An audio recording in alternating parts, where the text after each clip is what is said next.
Okay, welcome everybody. I am Maria Antoniadou, Associate Professor at the Department of Dentistry, the School of Health Sciences of the National and Kapodistrian University of Athens. I serve as the academic and scientific coordinator for two English programs at the Center for Continuing Education of our university. And these programs focus on sustainable leadership and female resilience in the healthcare sector, meaning they are designed especially for healthcare professionals. So today I have with us one of our educators, Mrs. Anastasia Mira, who is a business executive, independent researcher, and a thought leader with 20 years of experience in productivity and performance management across various industries. She specializes in designing and delivering soft skills training for all levels, from junior teams to senior executives. Influenced by Aristotle, she founded the CAVE approach for human development, a model for sustainable leadership and performance management.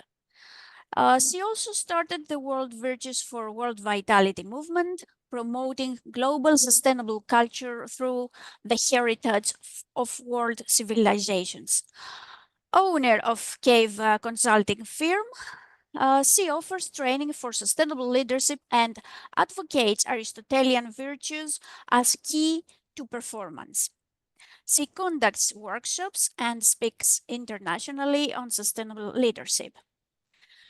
So Anastasia, welcome to this second webinar we have on Aristotelian leadership model that we are going to run together the next academic year on the 1st of November. Today, Thank you, Maria. Today we have an interesting title to discuss. Yeah. Make eye contact with the elephant in the room. So welcome.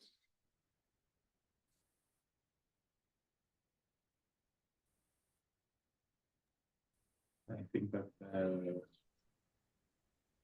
think that am I heard? Now it's okay. Yes. Okay. And it has been an honor again to be here with you in this very interesting and pioneering program on leadership, on sustainable leadership. So you were saying why? Yeah, it's for us quite complicated to understand all this sort of discussion about the leadership, and it seems especially hard to see how leadership identifies with sustainability. I see. Yes. It is quite tricky. I think that we are going to have some time later to elaborate on that. But maybe right now I need to justify why I've chosen the title, The Elephant. Yeah. You see an elephant on the background. Yes. Over there. Yes.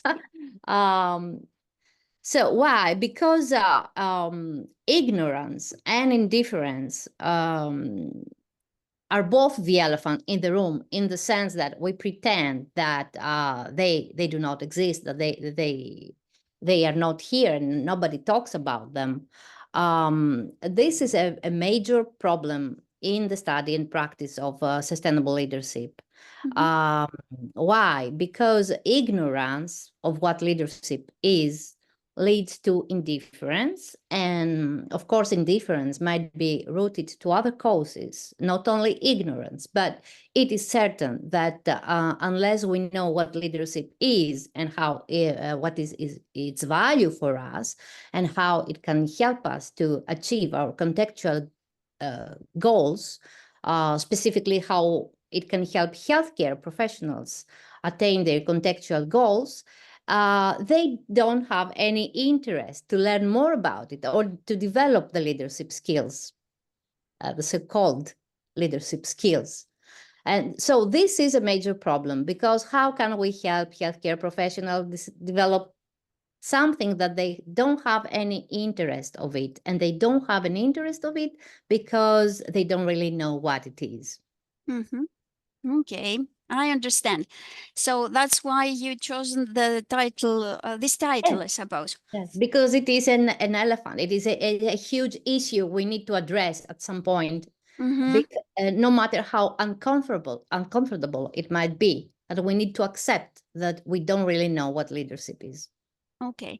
Can you give us a specific example, let's say, Yes, I about will our give you an sector? example. What I exactly mean, referring to the healthcare professionals.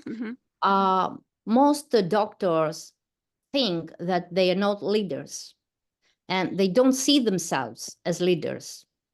Also, they don't understand, or they don't acknowledge that leadership is a core component of patient care, and healthcare quality at large.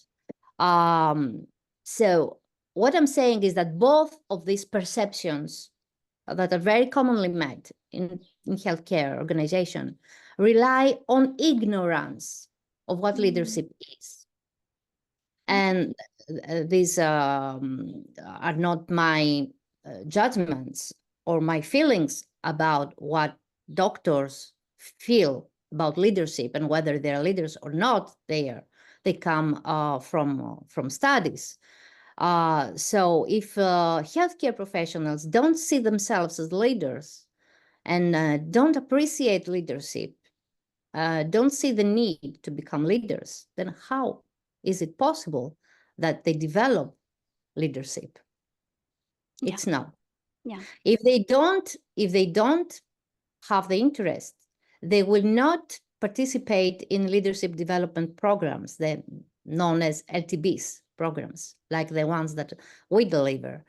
And if they don't participate in such programs, how are they supposed to develop the leadership skills, the so-called skills, or the leadership that is required in order to address the complexities that with which they are faced in today's very competitive and very rapidly changing environment? So the one brings the other. And it's better to start from the beginning. That's why I thought that it is very important to talk about this issue of ignorance and indifference of the health care professionals towards leadership and their role as leader, which for me is not a role. It has to do with their whole existence, the whole person they are. So why are you saying exactly that these perceptions are wrong? And how do they reflect ignorance of what leadership is, do you think? Are you I mean, are you saying that doctors do not know what leadership is? Have I understood well? Yes, that's exactly what I'm saying. And of course, it is not doctors' fault. Don't take me wrong. This is a general phenomenon. It doesn't have to do with doctors or healthcare professionals in particular, because today nobody really knows what leadership is. Not even leadership scholars that deal with the notion of leadership can really put their finger on leadership and say what it is essentially. I mean, there is not any comprehensive definition of leadership so far. So they cannot describe it as a whole. Now, please allow me to use an allegory that is taken from the ancient Indian tradition, let's say, and involves an elephant, not by mistake, because I wanted to help our participants in this webinar associate the elephant in the room that ignorance is with the phenomenon of conceptual fragmentation of leadership that this story talks about, and it illustrates very vividly what is the problem with the definition of leadership today. So here how the story goes. Once upon a time, there were 6 blind men that had not been exposed to an elephant before. So if I'm allowed to, I will use this small culture. Oh, yeah. So the elephant was there, and the 6 blind men approached it, and each of the blind men touched a particular part of the elephant. The first man touched the elephant's trunk. The second one touched the tusks. You cannot see them there. They're the teeth, the tusks of the elephant. Mhm. The second one touched the ears. The third Okay. one. The Okay. fourth one touched the legs. Mhm. The fifth one touched the belly towards the back, this part. And the sixth one touched the tail. No, this one doesn't have a tail. It is a minimal, let's say, elephant. Yeah, But okay. you can imagine, We can okay? imagine it. Yeah. The sixth person touched the tail. So after having done that, they were asked to describe the elephant. So the first guy that had touched the trunk said that the elephant was a snake. Mhm. The second one that had touched the tusk said that the elephant was a spear, what we throw at the warhead. It's Yes. like a weapon, Yeah. from ancient times. So the third person that touched the ears said that the elephant was a fan. The fourth person that touched the pillar, the legs, said the elephant was a pillar. The fifth person that touched the belly said that the elephant was a wall. And the final person that touched the tail said that the elephant was a rope. Mhm. So I Okay. will put my little elephant back to continue the story. As you can imagine, after that, a quarrel developed among the different people. Each one of them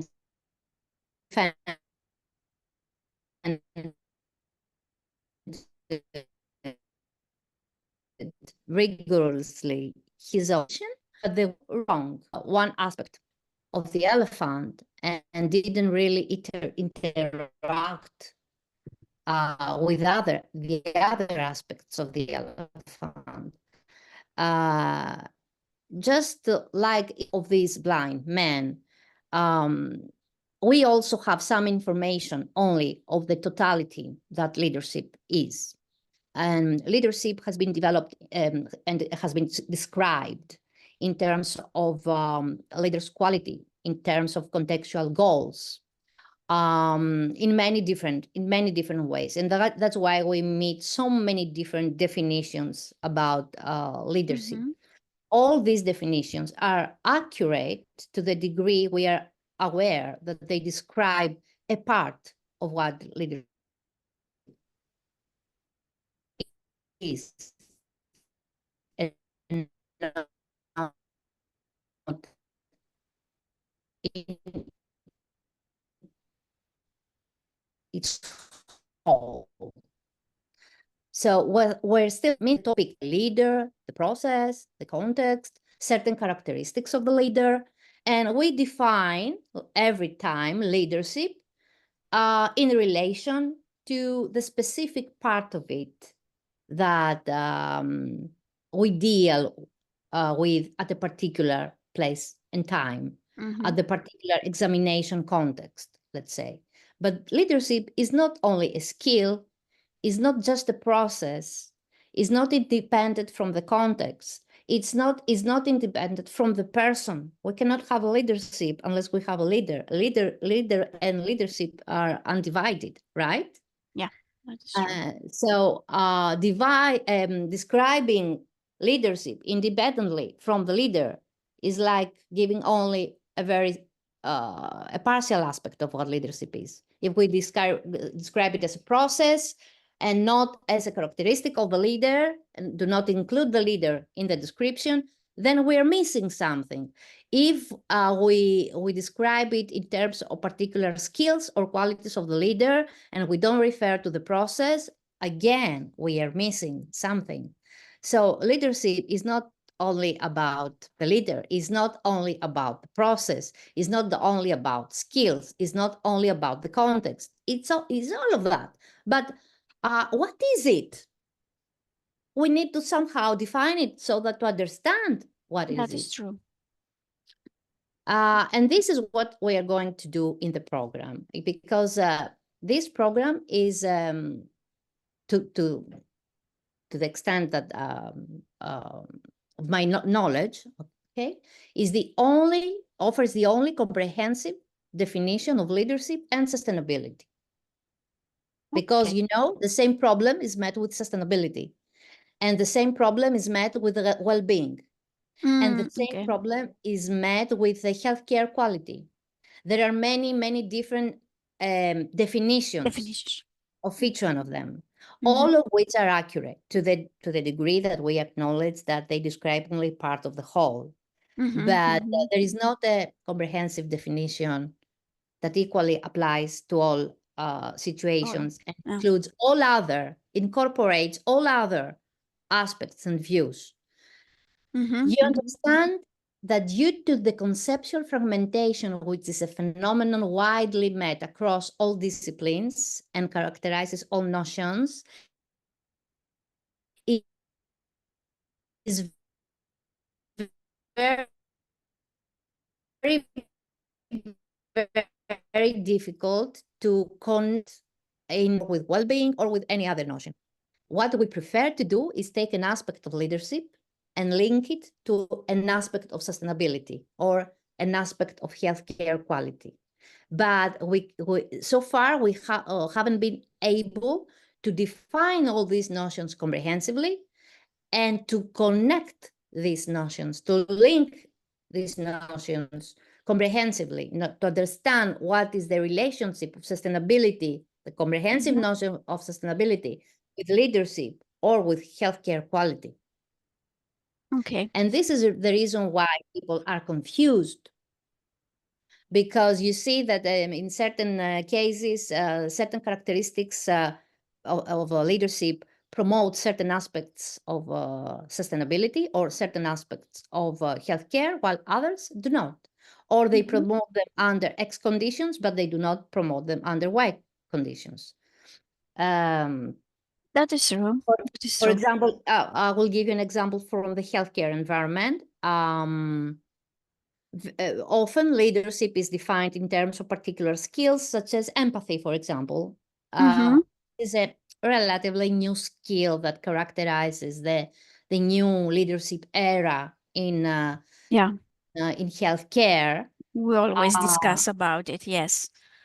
Yes, empathy is a very important skill that certainly contributes to the quality of care, because it helps the physician to understand holistically the needs of her patient and to respond to them. And this, of course, facilitates the healing process and the communication between the physician and the patient, and it has multiple benefits at many levels.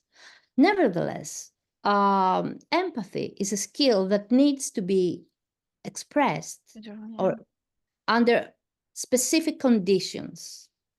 For example, you cannot express empathy when you are in ER and you need to stay focused in order to save a life.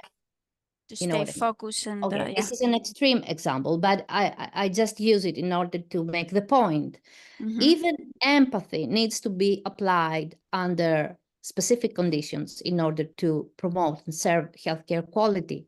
The skill by itself or the knowledge by itself is not sufficient to ensure its effective and efficient application for the promotion of the contextual goal, which is healthcare quality, safety, which in turn is described differently, as I told you before, as safety, as the promotion of the healthcare of the patient, the satisfaction of the patient, which is a new KPI that has been introduced in the late years for the performance appraisal in healthcare And the organizations. quality of the services, yeah. And the quality of the services, of course. Mm-hmm. So, Yeah. this is the problem. This is the problem because people develop various skills which are useful for one to have them, but they are not trained into when and how to apply them in order to promote holistically the goal of the healthcare quality or of sustainability or of well-being on an individual. Of themselves, yeah. And because of that, there is an incapacity to connect all these notions together because we get conflicting results from studies that examine the impact, let's say, of leadership, which is partially defined, on sustainability, for example, which is partially defined. So some studies show that leadership promotes sustainability, but it has some side effects that harm sustainability, and their confusion. There is a lot of confusion about the real relationship between leadership and sustainability. The comprehensive definition of leadership and sustainability is necessary in order to get rid of this confusion and to be able to develop ultimately leadership and to attain sustainability and to attain health quality in a comprehensive way, not fragmentally, overall. Because in healthcare organization, of course, there are conflicting priorities, and we need to balance. Every time, every moment. Every time, and there are no solid criteria that can help so far, that can help professionals to do this balancing, let's say. Okay, so you tell us that leadership relates to healthcare professionals. That's for sure, according to your opinion. And now we are discussing the fact that our colleagues do not see this correlation. And what do you think could gain from our program to just, see this in the future and try to do something about it? Okay, first, they will clearly see that leadership is not a set of skills. It's not about a set of skills. Okay. They will have the opportunity and the perspective, the scientific perspective, and the data that are required in order for them to clarify that leadership is not about a set of skills. That's the one. You can keep it. They will realize that leadership refers to the totality of what they are, the totality of their being, the totality of their performance.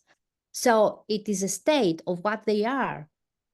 And there is no way they cannot relate to that. They will relate to that not only as healthcare professionals, they will relate to that as friends, as spouses, as human beings, in general. Yes, in every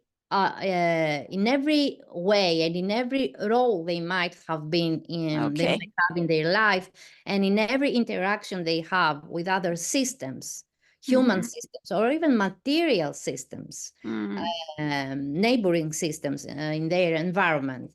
So there is no way they can escape this understanding that leadership refers to them as whole beings.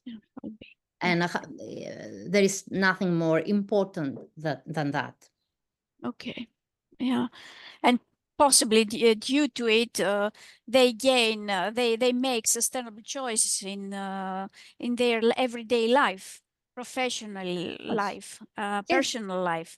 Everyday choices at every point in their life, not only the professional life, but in the professional life particularly, at every point in their existence in the healthcare organization, not at particular points of decision making, let's say, because in a way we make decisions, choices, not decisions, but we make choices at every point of our existence.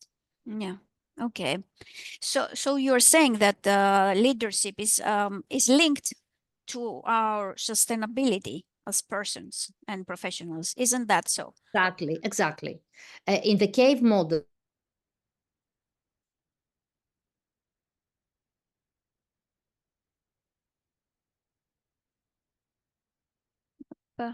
We have lost connection with Mrs. Miller. Wait. both leadership and sustainability. We didn't hear you. You may repeat it. The connection was not that good. Okay. I said that in the cave model, basically there is not leadership for sustainability. There is not leadership for business results or leadership for anything else. Leadership refers to the totality of being and identifies with sustainability. You know what I mean? Yeah. The only leadership there is leadership for the sustainability of the context in which it is applied. And this is something that we somehow are aware of, or we know it. Why? Because leadership, even in its contextual definition, for example, in a business environment, aims to sustain the organization, aims to bring results that sustain the business. Okay? That's true. Yeah. In the healthcare organization as well, we might define leadership in regards to the patient care, but it's not only that, because in leadership, we incorporate the economic parameters of the hospitals, okay, of that the is institution. True. Yeah. So we there too, we care about the well-being, about the sustainability of the organization. Yes. So leadership, even if we haven't clarified that or illuminated or stressed it, is always about the sustainability of the context in which it is applied. Now, if we consider the natural laws and especially the thermodynamic laws and that underline the systemic relationships and the systemic functioning, then we will come to the conclusion that is proposed through the cave leadership model, that sustainability leadership also is a triad. Okay. Triad. That's interesting. What it means that I cannot have a sustainable system if not all systems are sustainable. There is not such a thing. Okay. In order for a system to be sustainable, all systems need to be sustainable, because sustainability is about balance. Yeah. No? Okay. Balance and a reservation of energy. We are going to discuss them in depth in the program. But it is three. The levels are three. The individual, the sustainable individual, the organization, along with the other individuals, sustainable individuals within the organization, shape the sustainability of the organization. And the sustainable organizations shape the sustainability of the wider system. So in that sense, we have three, let's say, levels. It is a quantum model. It's not a linear model. It's a quantum model. Okay. And we cannot have the one without the other. Okay. Can Can you say us more about this? Because it still seems hard to see how leadership identifies with sustainability. Can you explain it a little bit more about this quantum system you mentioned and the linear line? I understand the difficulty. I understand it perfectly, because if it were obvious to see that, I suppose that the comprehensive view of leadership and sustainability would have been offered earlier, because there has been a lot of research, especially during the late 10 years, about the on the comprehensive aiming to reach to comprehensive leadership and sustainability definition. It requires thinking about outside the box, let's say. Approach. Yes, a different approach. Recently, a leadership scholar told me that it was very difficult for him to understand how it is possible for a comprehensive leadership model to be measured, since it refers to the totality of being. How is it possible to measure? Yeah.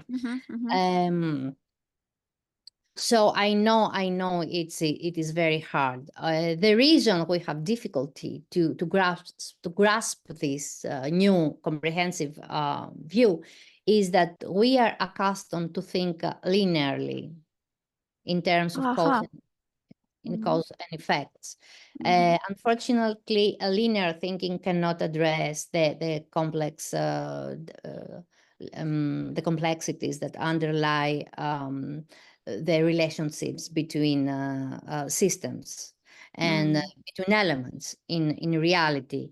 There is no linearity between a particular action and the global result of development, the global sustainability.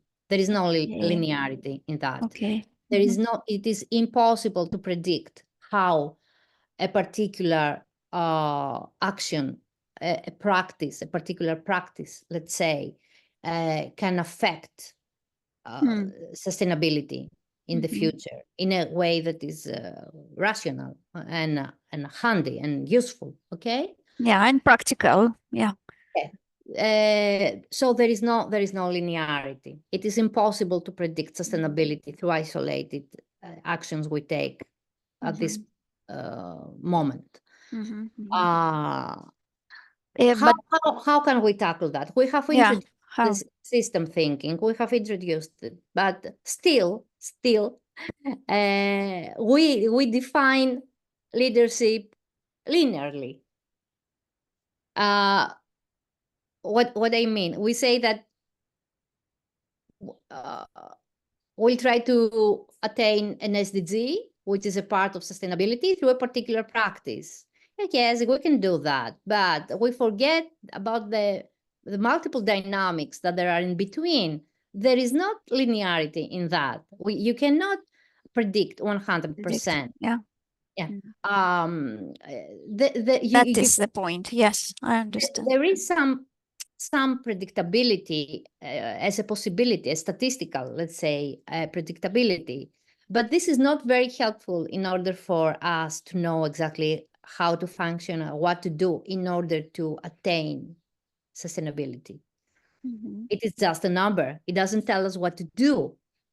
And we taking an action that gives us a percentage, let's say, of success is absolutely useless, because we know that at every point in time, any random event might alter the trajectory, let's say, of the process that was supposed to lead to the desired result, and will take us somewhere else. So in reality, we cannot predict sustainability. We have to think differently. How differently?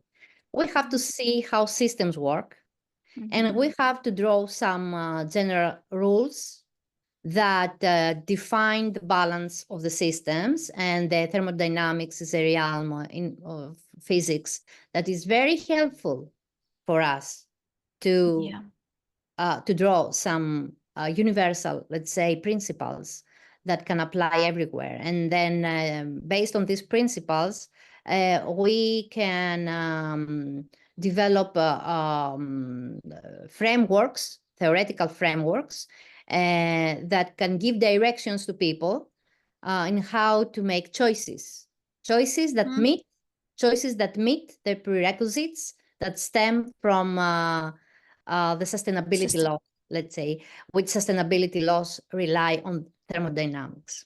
Okay. Okay. And this is what we have done in the CAVE approach. We use a lot the thermodynamic framework in order to highlight how systems interact to each other, what it is meant by balance, and why it is important to protect the balance of other systems around us, other people, other colleagues, external providers, in order to sustain our own balance and in order to sustain the balance of the wider system. All systems are part of, because if the wider system collapses, the ecosystem, for example,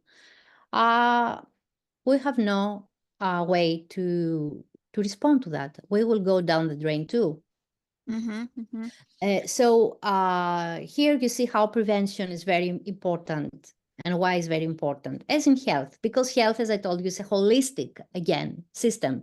And that's why it's so important that we work a lot on prevention.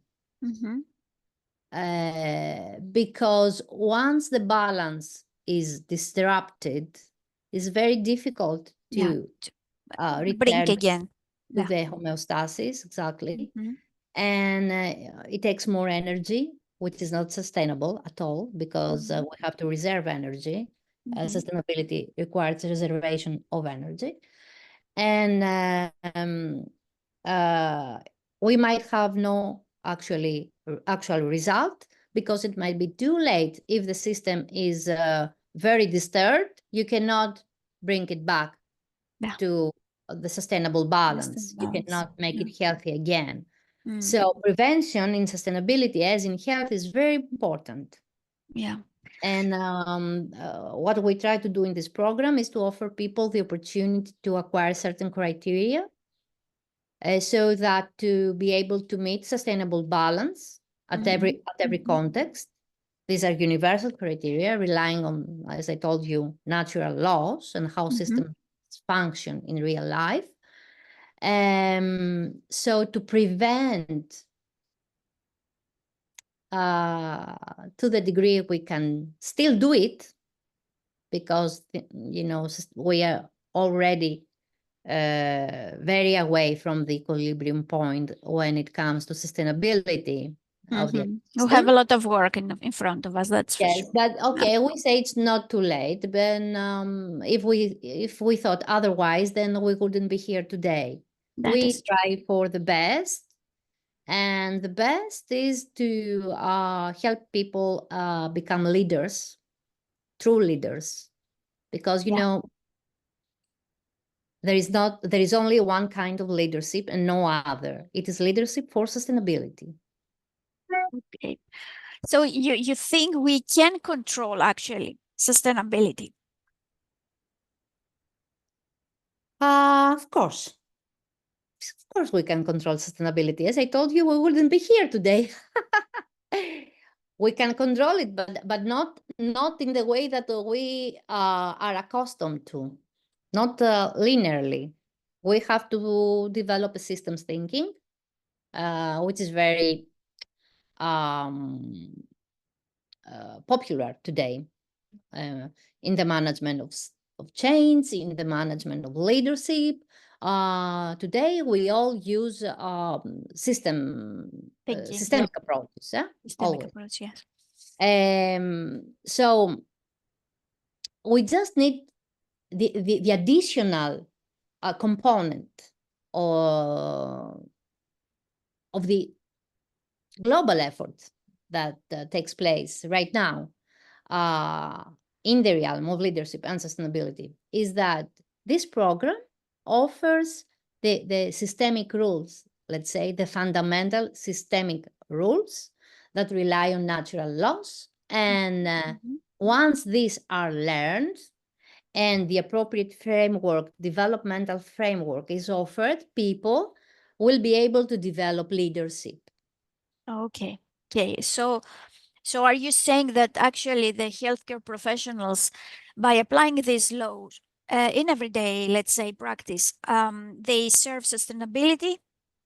Exactly. But not only sustainability, as I told you, not only sustainability, but professional effectiveness and efficiency. Forget my dog. Professional effectiveness and efficiency and their own well-being. Don't forget that people will relate to leadership. It has to do with what persons they are and how they lead their lives overall in every context, not only their role as healthcare professionals, but this does not diminish at all the value of the program for their role as healthcare professionals and for the improvement of healthcare quality.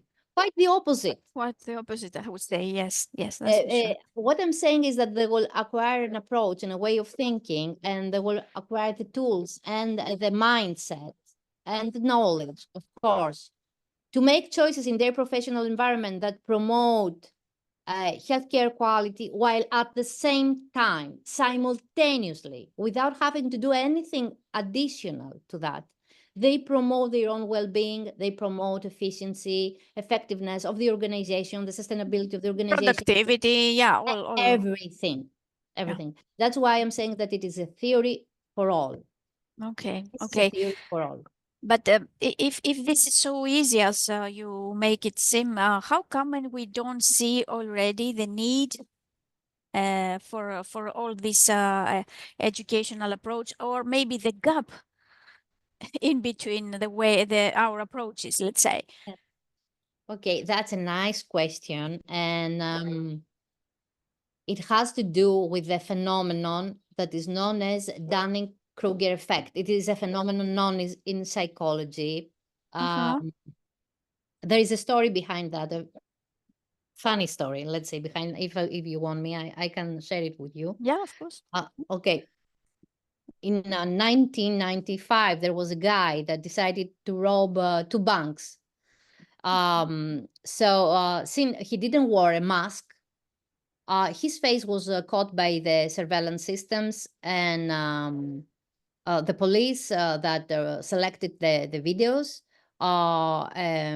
after the while released it to the media, and some minutes after it was broadcast, then the tips started getting in to the teller, and sorry, it came into the station, and within an hour, let's say, the policeman knocked the door of the robber. And he opened the door, and he was really, really very surprised that he was caught. Okay. And he said this phrase to the policeman, "But I wore the juice." The Jews. I wore the juice. Okay. The policemen were confused, but he insisted on telling them that. They realized that the guy was convinced that his face wouldn't be able to be distinguished.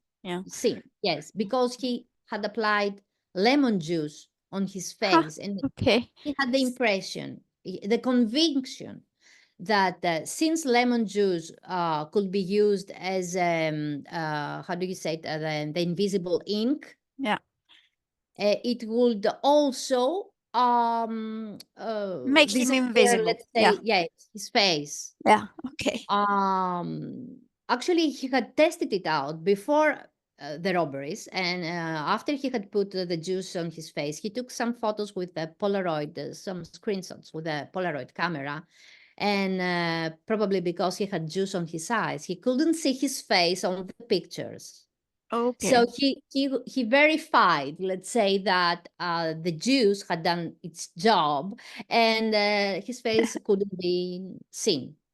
Okay. So this funny story was on the papers, and it drew the attention of a psychology professor in the Cornell University, David Dunning, and he decided to make a research on this phenomenon. And he and his student, the other guy, Kruger, studied this phenomenon, and which later they named as the Dunning-Kruger effect. Okay. Phenomenon took their name. And it is a phenomenon in which people do not realize the need for skills that they do not have. I mean, those lacking the knowledge and the skills, are the least able to appreciate that they are lacking them. You know, in order for one to realize that lacks knowledge, skill, needs to have an idea of what this knowledge is about or what the skill is about. If you are ignorant, yeah, exactly, of what something is, you cannot appreciate it, assess. or Yes, and you cannot assess whether you have it or not. You might think you have it, or you're not aware of its existence, let's say, or the potential of its existence, so it doesn't bother you at all. So that's why we don't realize the need for leadership as a comprehensive notion, because we don't grasp it as a comprehensive notion. And since we don't grasp it, we don't appreciate its lack. Okay. Anything to develop it, of course. As I told you, As a the consequence, one brings the other. Leadership is not a skill among other skills, and or a goal among other goals, a goal that needs to be attained. So it refers to the total functioning, and unless we grasp it as a whole, and we start developing it, we conquer it, and we start developing it, we are not in a position to assess our weaknesses or the need we have to further develop. For it, yeah.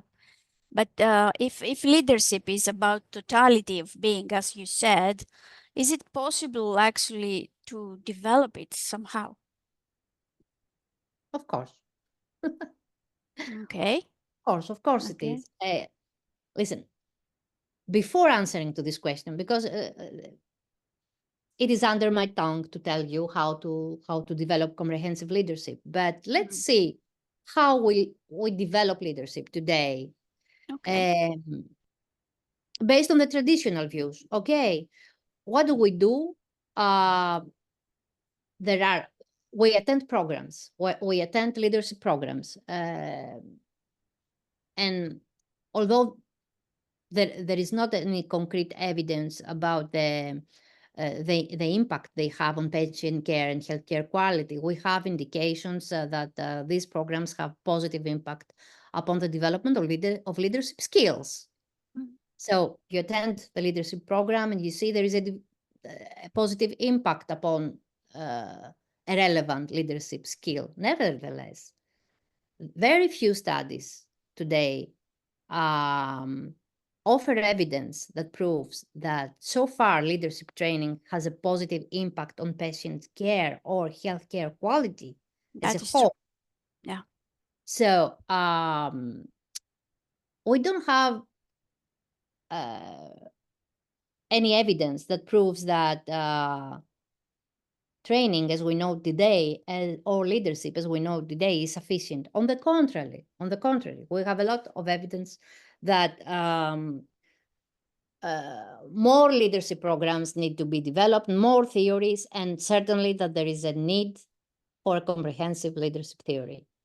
So having said that, I will tell you that yes, we can develop the comprehensive leadership theory, the comprehensive leadership, which is a state of being, a leadership that allows people to meet all the sustainability criteria at every point in time, in every context, across all contexts, and in every role of their life, if only they develop the 14 intellectual and moral Aristotelian virtues. The Well, Aristotelian that's ethical theory is a sustainability theory. Mm-hmm. This is what it is. Okay. It is a sustainability theory, it is a leadership theory, and it is a theory for well-being.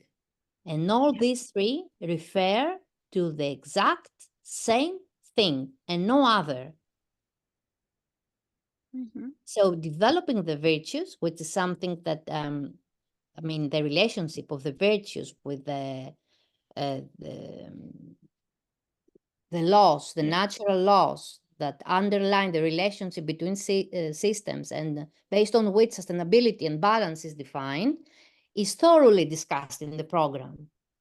Yeah. Okay, this is the first part of the program on which we work very thoroughly in order to help participants understand this relationship.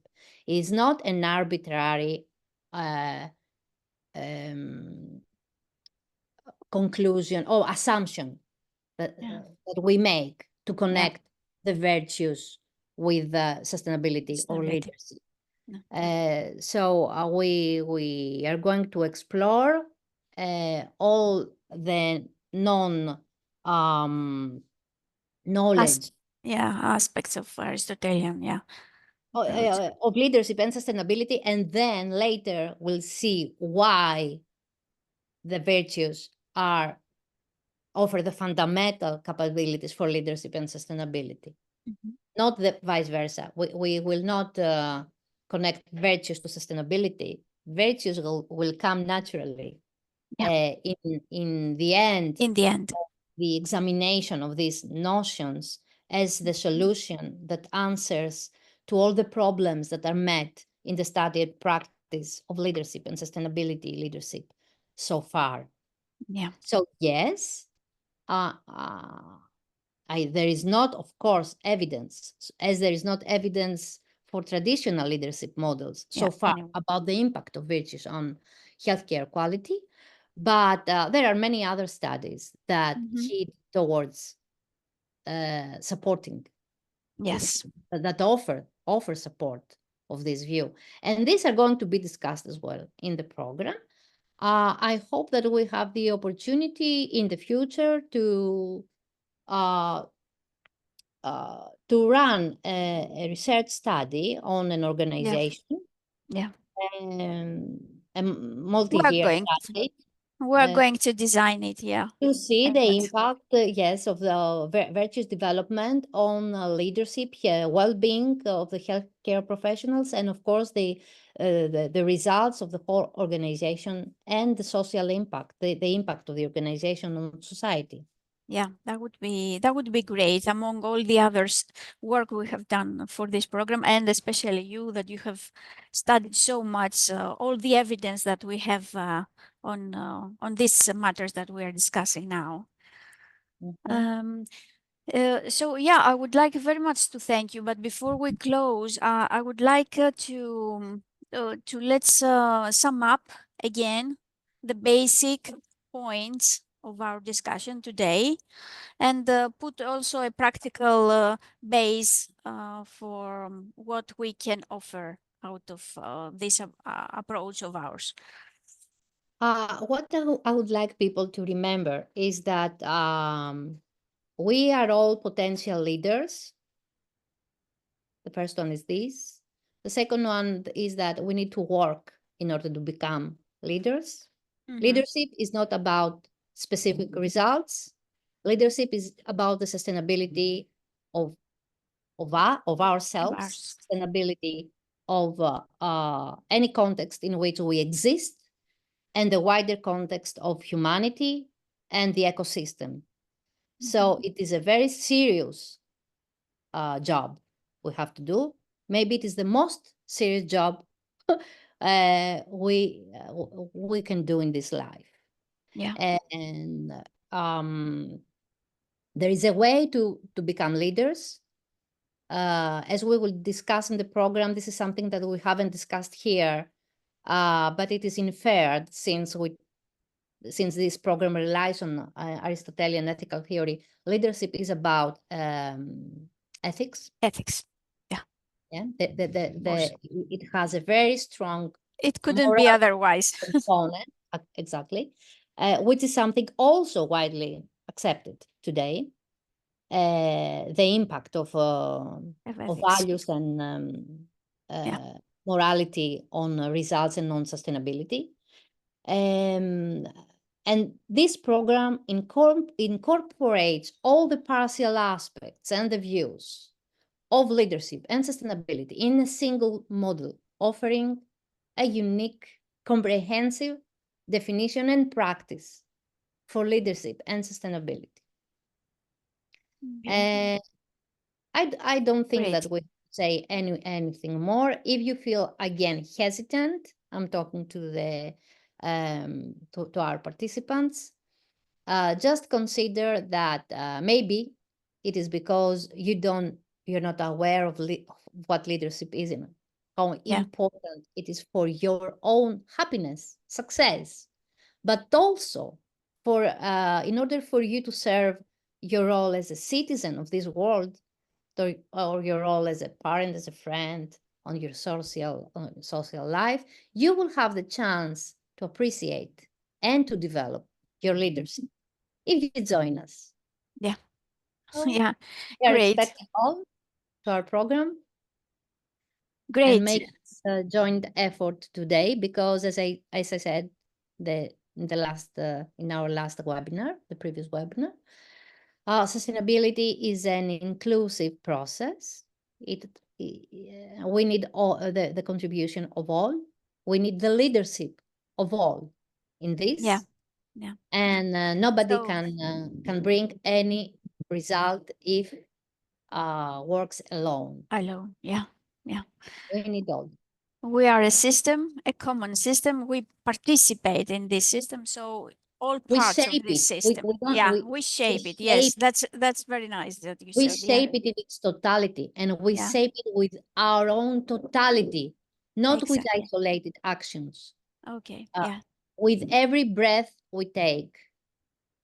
This is our contribution. Everything we do, any action we do, any feeling we have, because everything is energy, and the feeling, the form of energy, that is an energy exchange with our environment, other systems, other human beings, and it is very important that we are together in this effort. So this is also our vision as an educational team for this program, that we share this vision and we want to spread this approach, this philosophy, this way of seeing things, so that, we can go on in the future to a more sustainable future, exactly, for all, I think. So thank you so much, Anastasia, for talking to us about all this huge research that you have done on this field. And I really am honored that we are working together on this program. So until next time that we meet.